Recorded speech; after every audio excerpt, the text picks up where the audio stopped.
So hello everyone. तो आज का जो हमारा लेक्चर होगा वो होगा हमारा लिविंग वर्ल्ड के ऊपर। कहीं ना कहीं अगर ये चैप्टर को आप पहली बार पढ़ रहे हो तो आप इसको देखो। कहीं ना कहीं हम लोग बेसिक से देखेंगे। इसका वन शॉट लेक्चर भी अवेलेबल है, आप इसको चेकआउट कर सकते हो। बहुत कम समय में हम लोग सारे इंपॉर्टेंट कॉन्सेप्ट को कवर किए। ये डिटेल लेक्चर होगा, आप इसको पहली बार पढ़ रहे हो। अगर आप कुछ भी इस चैप्टर के बारे में नहीं जानते या फिर आप बायोलॉजी स्टार्ट भी कर रहे हो तो इस लेक्चर से स्टार्ट कर सकते हो, क्योंकि यहाँ पे हम लोग सारे बेसिक कॉन्सेप्ट को कवर करते करते सारे डिटेल कॉन्सेप्ट तक जाएंगे और सारे कॉम्प्लेक्स कॉन्सेप्ट को भी यहीं पे खत्म करेंगे। और आपको पता होना चाहिए कि इस चैप्टर से 5 ईयर में, रिसेंट 2 ईयर्स में क्वेश्चन नहीं आ रहे हैं, तो इसका प्रोबेबिलिटी बन जाता है 2025 में या फिर 2026 में अगर आप एग्जाम दे रहे हो, क्योंकि ये चैप्टर से भी काफ़ी अच्छे कॉन्सेप्ट से क्वेश्चन बन सकते हैं। जैसे कि आप बात करते हो कि जीनस, स्पीसीज, किंगडम वाले टॉपिक से टैक्सोनॉमिक 8 तो हट गया है और आपका स्टार्टिंग का 2 पेज हट गया है। तो हम लोग स्टार्ट करते हैं टॉपिक से। देखो, जब भी हम बात करते हैं लिविंग वर्ल्ड के ऊपर, तो लिविंग वर्ल्ड ये जो चैप्टर है ये डील करता है लिविंग ऑर्गेनिजम्स को लेके। अगर हम आपसे पूछें कि बताओ कि हमारा जो बायोलॉजी है वो स्टार्ट कैसे होता है, अगर हम बात करते हैं बायोलॉजी का, तो बायोलॉजी में 2 सेगमेंट होता है, एक जूलॉजी होता है, एक बॉटनी होता है। अगर हम पूछते हैं कि फादर ऑफ जूलॉजी और बायोलॉजी के फादर किसे बोला गया है, तो एरिस्टोटल को हम लोग बोलते हैं father of zoology and father of biology. वहीं पर अगर हम बात करते हैं फाउंडर ऑफ टैक्सोनॉमी भी हम एरिस्टोटल को ही बोलते हैं। फिर हमारा बात आता है कि आखिर ऑर्गेनिज्म्स को पढ़ना इजी कैसे हुआ। जब हम किसी भी चीज़ को क्लासिफाई करके पढ़ने लगे तो हमारे पास पढ़ने का माध्यम बना और वो इजी मेथड से हम लोग पढ़ सकते हैं। जैसे कि अगर हम चीज़ों को क्लासिफाई करके रखते हैं तो ज़्यादा सही तरीका से चीज़ों को आइडेंटिफाई करते हैं और उसके बाद उसको समझ पाते हैं। ठीक है, जैसे कि सबसे पहला साइंटिफिक अटेम्प्ट माना जाता है कि एरिस्टोटल ने क्लासिफाई किया था ऑर्गेनिजम्स को। और उन्होंने क्या किया था, बेसिकली उन्होंने प्लांट्स और एनिमल्स में क्लासिफाई किया था। सबसे पहले प्लांट्स को उन्होंने हर्ब्स में क्लासिफाई किया, सर्ब्स में क्लासिफाई किया और ट्री में क्लासिफाई किया। फिर हमारा कॉन्सेप्ट आता है कि आखिर हर्ब्स क्या होता है। जितने भी स्मॉल और नॉन वुडी प्लांट होते हैं उसको हर्ब्स में उन्होंने रखा। और सर्ब्स का बात करते हैं तो जितने भी हमारे स्मॉल टू मीडियम प्लांट हो गए, वुडी प्लांट हो गए, तो उसको सर्ब्स में रखा गया। जैसे कि ट्री का अगर हम बात करते हैं तो medium to tall and woody, जितने भी मीडियम ट्रीज थे, एकदम टॉल ट्री थे, जितने भी वुडी ट्री थे, सबको ट्री में रखा गया। हर्ब्स में जिसमें क्या है, जो नॉन वुडी होते हैं। ठीक है, जैसे सर्ब्स में क्या है, अगर हम हर्ब्स का बात करते हैं तो आपका मिंट आ सकता है। ठीक है, इसमें क्या आ सकता है, तुलसी आ सकता है, लेमन का पेड़ आ सकता है। ठीक है, फिर ट्री में तो सारे ट्री आ सकते हैं जितने भी वुडी होते हैं। उसी तरह से अगर हम एनिमल का बात करते हैं तो एनिमल में उन्होंने क्या बताया कि कुछ ऐसे एनिमल है जिसको हम एनाइमा बोल रहे हैं, जिसमें जिसको कट करने के बाद, जिसको कट करेंगे ना एनिमल्स को, जो भी एनिमल्स है हमारे पास, अगर हम उसको कट करते हैं तो उसमें कलरलेस फ्लूइड निकलता है। कैसा फ्लूइड निकल रहा है, कलरलेस फ्लूइड निकल रहा है, इसलिए उसको एनाइमा के अंदर रख दिया। और अगर इनेमा के अंदर उसको रखा गया जिसको कट करने के बाद रेड कलर फ्लूइड निकल रहा था। फिर हमारा बात आता है कि टैक्सोनॉमी क्या होता है। टैक्सोनॉमी का अगर हम बात करते हैं तो टैक्सोनॉमी के फादर ऑफ टैक्सोनॉमी हम लोग बोलते हैं कैरोलस लिनियस को। बेसिकली ये जो बिलोंग करते थे वो ग्रीक से बिलोंग करते थे, तो कहीं ना कहीं ग्रीक लैंग्वेज का उन्होंने यूज किया। कहीं ना कहीं आप देख सकते हो कि ये जो टैक्सोनॉमी का टर्म जो है ये दूसरे साइंटिस्ट ने दिए, जिनका नाम है एपी कैंडले। एपी कैंडले ने ये टर्म दिया टैक्सोनॉमी टर्म को। अगर हम देख रहे हैं कि टैक्सोनॉमी को थोड़ा सा एलाबरेट करते तो आपको देखने को मिलेगा टैक्सिस मिस होता है अरेंजमेंट और नोमी मिस होता है स्टडी। तो हम लोग टैक्सोनॉमी में क्या करते हैं, अरेंजमेंट करते हैं ताकि हम लोग इजिली स्टडी कर सकें।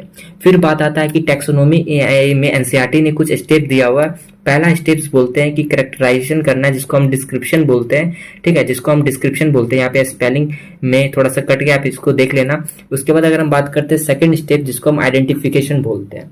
वहीं पे थर्ड स्टेप का अगर हम बात करते हैं तो हम क्लासिफिकेशन बोलते हैं। और फोर्थ स्टेप में हम लोग नोमेनक्लेचर करते हैं। तो ये फोर्थ स्टेप है हमारा किसका, टैक्सोनॉमी का, जहाँ पे हम कैरेक्टराइजेशन करते हैं, उसके बाद हम लोग आइडेंटिफिकेशन करते हैं, उसके बाद हम लोग क्लासिफिकेशन करते हैं, फिर हम लोग नोमेनक्लेचर करते हैं।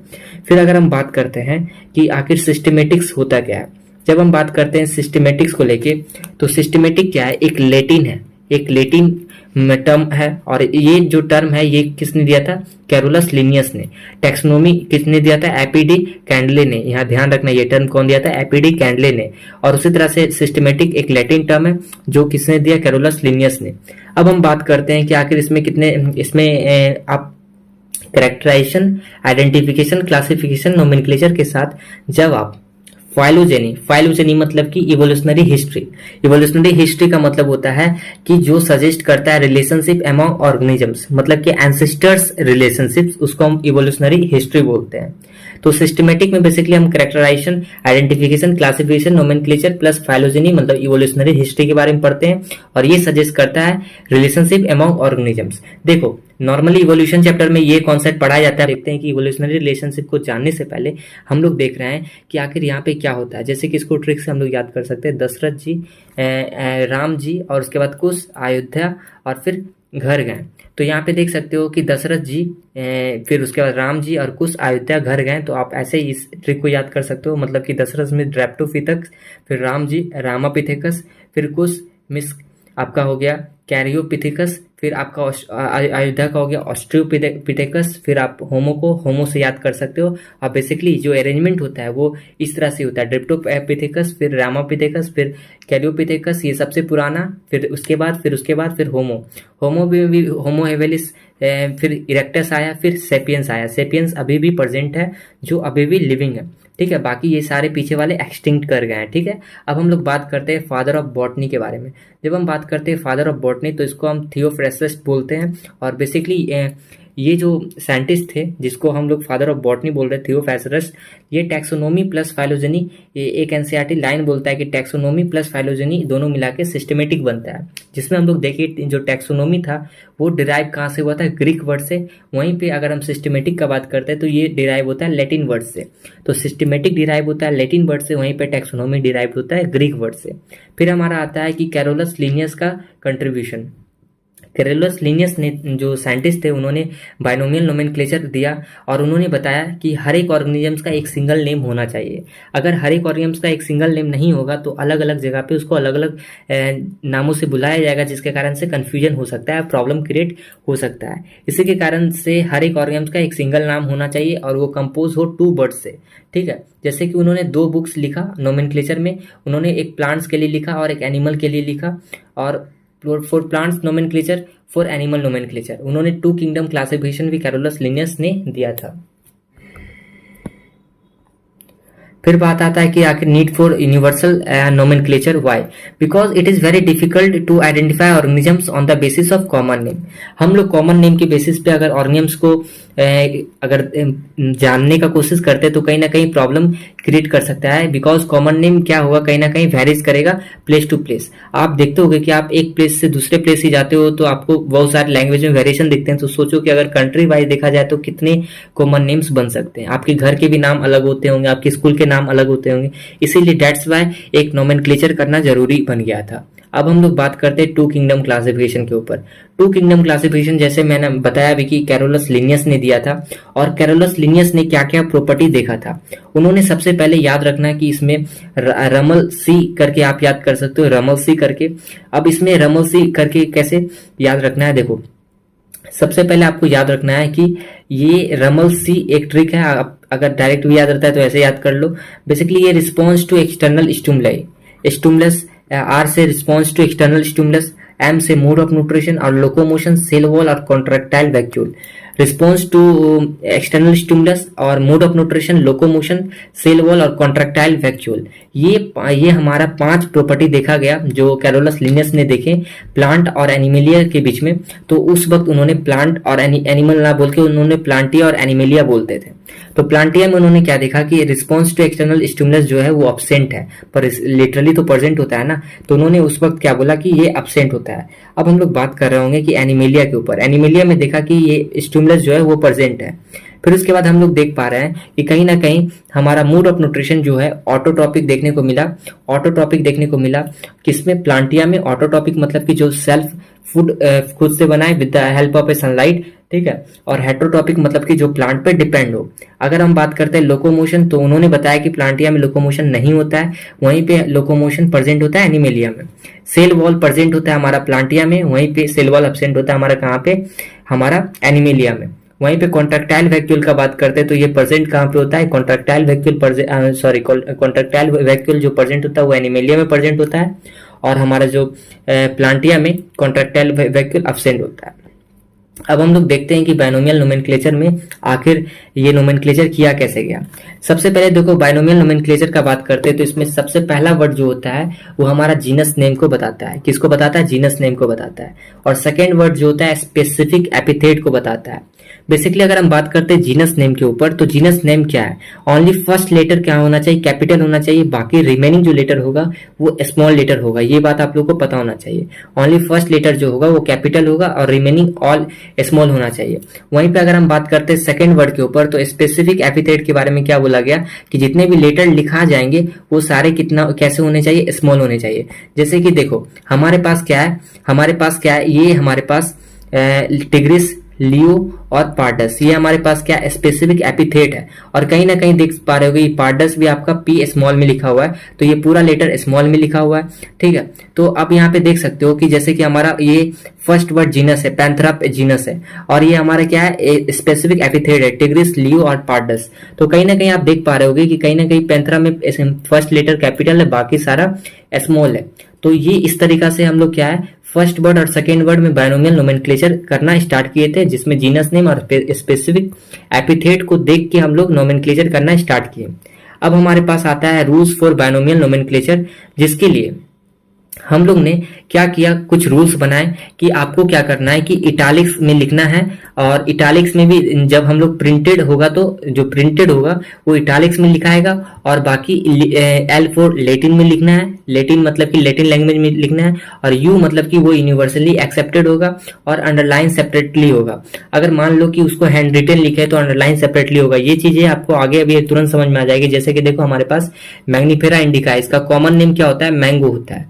अगर हम जीनस नेम का बात करते हैं तो इसमें मैग्निफेरा होता है। स्पेसिफिक एपिथेट क्या हो गया? इंडिका हो गया। तो इंडिका को आपको क्या करना है? पूरा को स्मॉल में लिखना है। ठीक है, पूरा को स्मॉल में लिखना है। रिटेन, अब देखो ये रिटेन अगर कहूँ रहा, कोई आपको रिटेन अगर मिल रहा है तो ये देखो यहाँ पे अंडरलाइन नहीं है, Mangifera indica as it is लिखा हुआ है। पर अगर हैंड रिटेन आपको लिखना है तो कहीं ना कहीं आपको मैग्निफेरा और सारा ये कैपिटल, बाकी ये स्मॉल, और ये पूरा स्मॉल करके अंडरलाइन आपको करना जरूरी है।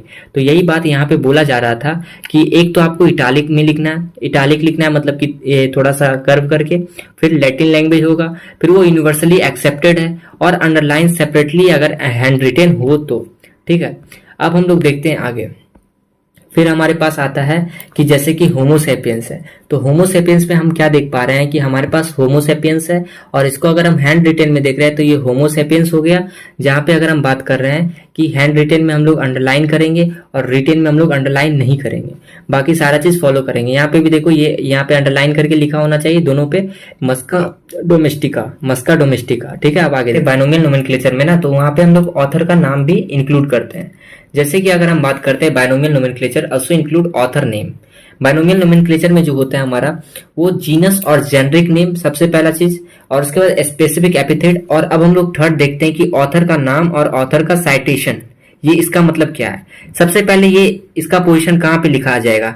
ये होगा स्पेसिफिक एपिथेट के बाद लिखा जाएगा, रिटेन आफ्टर स्पेसिफिक एपिथेट। ये किस फॉर्म में होता है? एब्रीवेटेड फॉर्म में होता है, written in Roman and simple letter. ठीक है, अब देखो यहाँ पे ध्यान से बात करते हैं कि जैसे कुछ एग्जांपल के थ्रू इस कॉन्सेप्ट को समझते हैं कि हमारे पास क्या है, कि हमारे पास है ये रिटेन किए हुए होमोसेपियंस, और यहाँ पे ये रिटेन फॉर्म में और ये हैंड रिटेन फॉर्म में।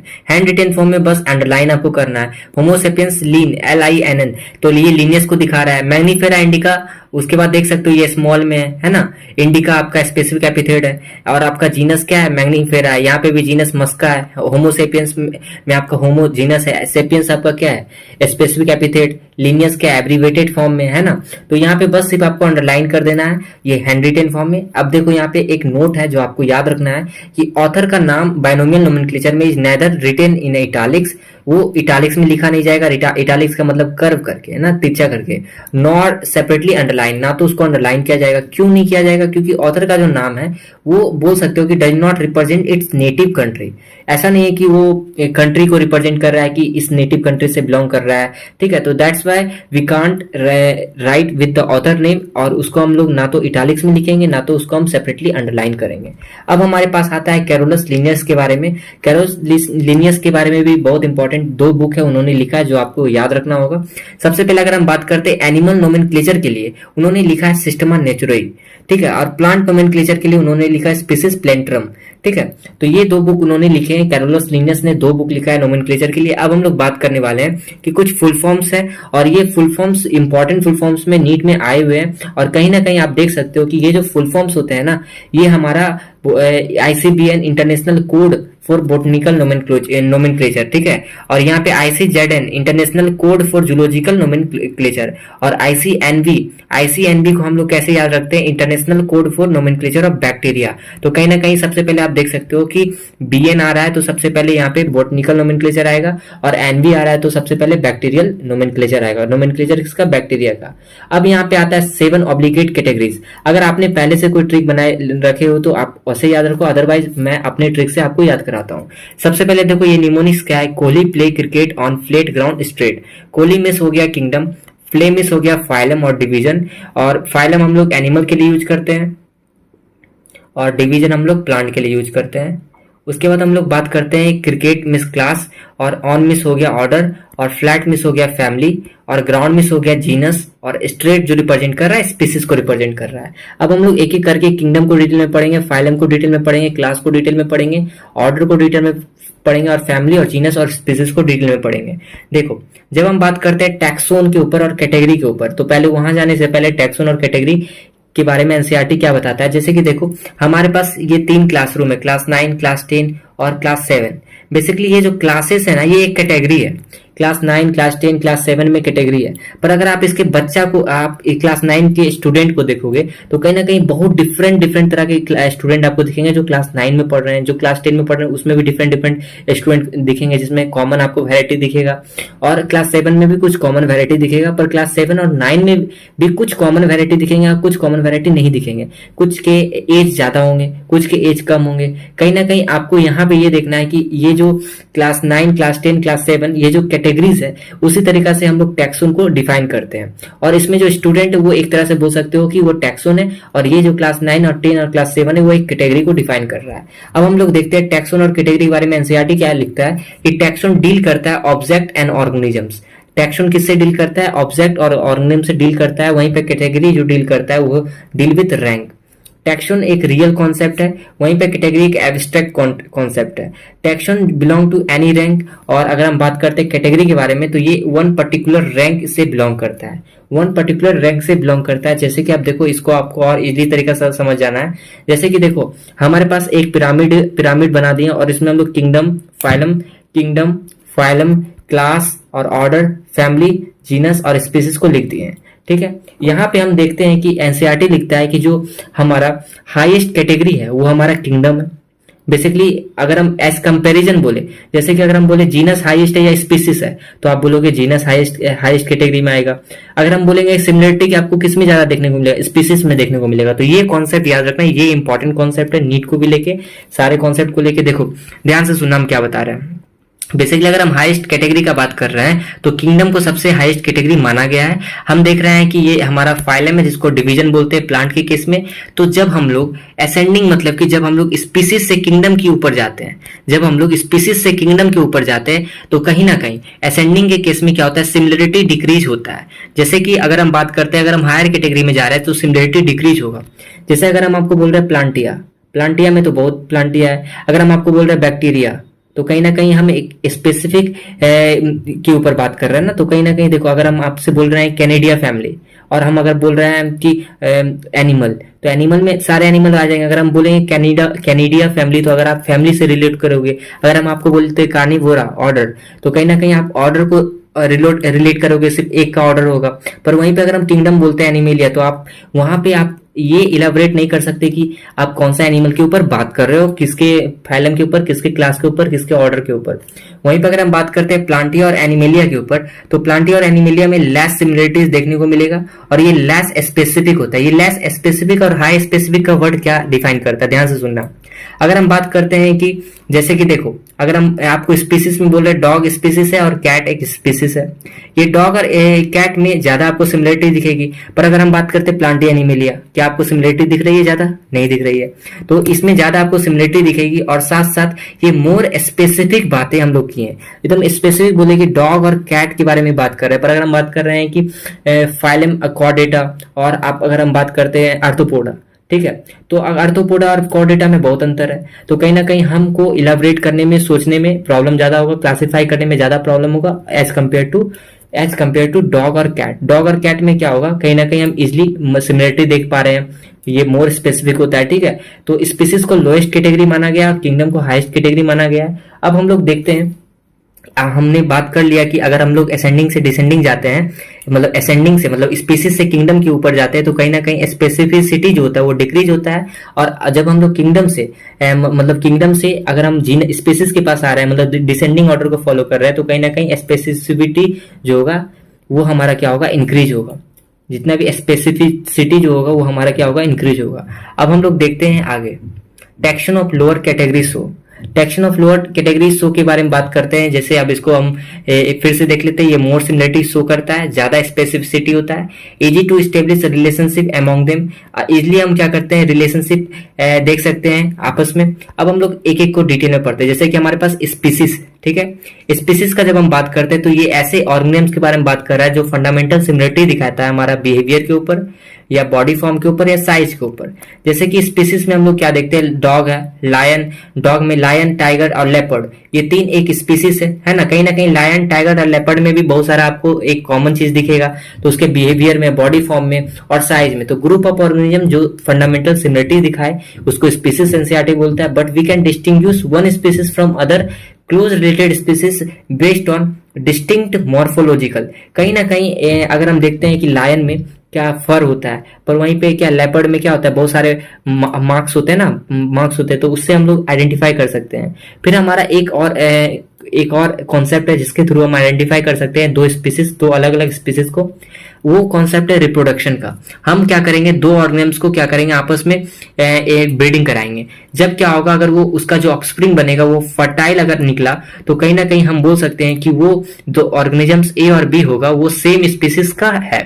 पर वहीं पे अगर ऑर्गेनियम सी और ऑर्गेनियम डी अगर है हमारे पास, अगर उसका हम इन ब्रीडिंग कराते हैं, अगर हमारे पास स्ट्राइल ऑफस्प्रिंग मिलता है, तो हम क्या बोलेंगे कि जो हमारा सी और डी है वो क्या है, डिफरेंट स्पीसीज से बिलोंग करता है, ठीक है। तो ये हमारा कॉन्सेप्ट यूज होता है रिप्रोडक्शन। ए है हमारे पास, ऑर्गेनिम्स बी है हमारे पास, तो अगर ऑर्गेनिम्स ए और ऑर्गेनिम्स बी का अगर हम ब्रीडिंग कराते हैं, तो अगर उससे जो ऑफस्प्रिंग प्रोड्यूस होता है अगर वो फर्टाइल है, तो हम लोग बोल सकते हैं कि ऑर्गेनिम्स ए और बी क्या है, सेम स्पीसीज का ऑर्गेनिम्स है। तो ये मेथड क्या है, जो रिप्रोडक्शन का मेथड है, ये अप्लाई किया गया था ताकि स्पीसीज को समझ सके कि दो स्पीसीज सेम स्पीसीज है या नहीं। फिर उसी तरह से ऑर्गेनिम सी में और ऑर्गेनिम डी में हम लोग देखें कि ये अगर स्टाइल ऑफस्प्रिंग प्रोड्यूस कर रहा है, इसका मतलब हम डेफिनेटली बोल सकते हैं कि सी और डी क्या है, हमारा डिफरेंट स्पीसीज से बिलोंग करता है। तो वहीं पे हमारा कॉन्सेप्ट आता है रिप्रोडक्टिव आइसोलेशन का। रिप्रोडक्टिव आइसोलेशन का मतलब कि अगर ये हमारा ये ग्रुप का स्पीसीज जो आपस में इंटरब्रीड कर रहा है, तो ये जो स्पीसीज है इसके साथ इंटरब्रीड नहीं कर सकता और ये स्पीसीज इसके साथ इंटरब्रीड नहीं कर सकता। ये टर्म है रिप्रोडक्टिव आइसोलेशन का। अब हम लोग यहाँ पे आज का लेक्चर यहीं पे खत्म करते हैं। हम लोग नेक्स्ट अर्नेस्ट मेयर के बारे में पढ़ेंगे और फिर उसके बाद हम लोग आगे देखेंगे टैक्सोनॉमिक कैटेगरी के जीनस से कंटिन्यू करेंगे नेक्स्ट लेक्चर में। तो अगर आपको अच्छा लगा होगा लेक्चर तो आप इसको कंटिन्यू करना, ठीक है। और गारंटी देते हैं कि अगर आप इस लेक्चर को रिपीट कर करके आप अगर अच्छा से देख लेते हो, ठीक है, तो कहीं ना कहीं आपको सारा क्वेश्चन आपका एनसीईआरटी का, नीट का या फिर पीवाईक्यू का सारा क्वेश्चन बन जाएगा, जितने भी एआईटीएस में आते हैं, जितने भी क्वेश्चन आते हैं। और यहाँ से आप शॉर्ट नोट्स भी बना सकते हो खुद से, ठीक है। तो हम लोग मिलते हैं नेक्स्ट लेक्चर में। Thank you for watching.